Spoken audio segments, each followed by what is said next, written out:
sumabay ka.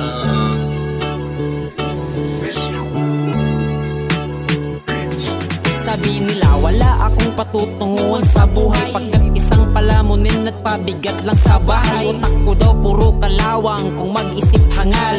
Pasensya po't ako'y di nagtapos ng pag-aaral. Walang ibang gusto kundi ang umangat sa buhay. Pasensya sa inyo kung di kayo makasabay. Ako'y may layunin, minsan di maintindihan, at iniisip lamang ngayong sariling kapakanan. Madamot na kung madamot kung yan ang gusto nyong isipin. Di naman sikat pero di daw namamansin, pero sa totoo lang di naman ako sakim. Ganyan lang talaga lalo't kung mayroong milhiin. Yumayabang na daw, di na daw tulad ng dati. Wala naman diploma, puro lang diskarte. Ngunit sa panahon ngayon, di na dapat dyan bumase. Kahit anong trabaho, basta di ka lang maarte. Dugo at pawis akin ang pinusta.